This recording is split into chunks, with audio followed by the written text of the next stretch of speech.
Hindi tayo basta maniniwala. We will evaluate everything. Madriaga's testimony, COA documents, NBI findings, PSA certifications. Lahat ng ito ay kailangang iharap dito. Suriin dito. Timbangin dito. Pero dapat dito. Humarap ang kailangang humarap. Manumpa at magpaliwanag dito sa committee ito. Because this is the proper forum. Hindi sapat ang magsalita sa labas. If there's anything to clarify, the best and the only place to do that is here, before this committee, under oath and on record. And that brings us to today. Ngayong April 22, malinaw, the work of this committee continues. Ang mga isyong inilahad ay hindi natapos noong nakaraan. Today, we expect further evidence from the Office of the Ombudsman, from the Bureau of Internal Revenue, from the Securities and Exchange Commission, and especially from the Anti-Money Laundering Council. We also anticipate testimonies that will help contextualize the data before us, and that includes from former Senator Sonny Trillanes. Kung mapapansin ninyo, ang pag-uusapan natin ngayon, mga numero, SALN, tax records from BIR, reports from AMLC. This is the part where the numbers have to be studied, compared, analyzed, and numbers, take note, unlike people, numbers do not have motives. Numbers do not lie. Again, numbers do not lie. The Honorable Abante and then the Honorable Sendanya. Thank you, Madam Chair. Senator Trillanes, Closer to the microphone, please. nabasa ko po yung salaysay ninyo at nahilo ho ako sa dami ng zero sa mga halagang binabanggit ninyo. Kaya gusto ko pong linawin natin para sa kaalaman ng mga ordinaryong Pilipino na napakarami po ang nakikinig na nanonood po ngayon. No? Mr. Senator, binanggit po ninyo sa paragraph 23 at 24 na si Vice President Sara Duterte at ang kanyang pamilya ay tumanggap ng daang-daang milyong piso mula kay Samuel Sami Uy. Tama ho ito, hindi ho ba? Yes, Your Honor. O, naniniwala din po kayo na ito pong mga milyong-milyong pisong ito dahil lang po sa ang nagbigay po niya na isa Sami Uy, galing po yan sa droga. That part of the affidavit of the Honorable Trillanes? Yes. Yes, Your Honor. Okay, you may proceed. Yes, Your Honor. Okay.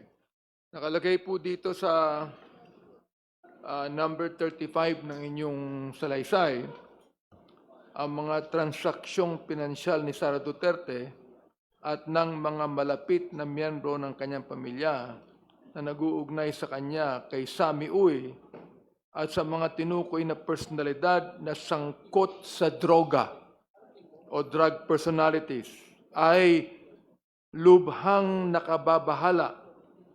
Hindi lamang dahil ito ay malinaw na paglabag sa konstitusyon at sa iba't ibang batas ng bansa, kundi malinaw din itong naglalagay ng malalim na pagdududa sa kanyang personal na integridad at kakayahan o moral capacity upang patuloy na magsilbi bilang pangalawang Pangulo ng Pilipinas. Ito po ay nabanggit po ninyo na malinaw. Yes, Your Honor. Oo. Now, ang sabi rin po dito, sinabi rin po ninyo na may mga payouts nakalagay na pumasok po sa bank account ni VP Sara na nagkakahalaga ng mahigit 22 million mula kay Sami Uy. Tama ho ba yun? Yes, Your Honor. At ito lang po yung nakita namin na nakapangalan sa kanya na manager's checks. Pero pag titignan po natin doon sa Annex A na isinumite, yung mga pumasok po na malalaking mga deposito ay tumutugma din dito sa March or April tapos October. So, ang conclusion ko po dito ay nung una, cheque ang ibinibigay, pero kinalaunan, mga bank transfers na. Kaya yun po ang personal conclusion ko based dun sa mga movements na nakita namin sa bangko. Pero ito po, maliwanag kasi manager's check po ito na nakapangalan po sa kanila, mga miyembro ng pamilya. Ito po naman, Madam Chair, Senator, no? Hindi lamang droga, kundi nabanggit po ninyo sa number 25, si Sami Uy ay isang kilalang political contributor ni Rodrigo Duterte at kilalang kasama o kasosyo ni Michael Yang, ang dating economic advisor ni Duterte na siya namang iniugnay sa mga kontrobersya ng family at Pogo. Gayon din sa bilyong-bilyong halaga ng mga illegal na droga na nakumpiska sa isang bodega sa Pogo Compound sa Porac, Pampanga. Ito po yung nasabi nyo, di ba? Yes, Your Honor. Therefore, pinapaniwalaan nyo rin po ba na hindi lang droga, kundi Pogo rin? I believe so, Your Honor, kasi nag-diversify yung kanilang partnership nung COVID, nung malaking kinikita dun sa COVID, pati yung COVID, pinagkakitaan nila through the family. Tapos nung yung Pogo, windfall din yung pasok, nag-diversify din yung grupo nila, Sami Uy, Michael Yang, sa Pogo rin po, Your Honor. Gusto ko pong, Madam Chair, gusto ko pong tanungin ang AMLAC kung meron silang mga record sapagkat nabanggit po ni Senator Llanes lahat ng mga bangko dito. So I would like to find out, maaaring paulit-ulit po ang mga katanungang ito, pero ito po yung napakahalagang malaman ng taong bayan.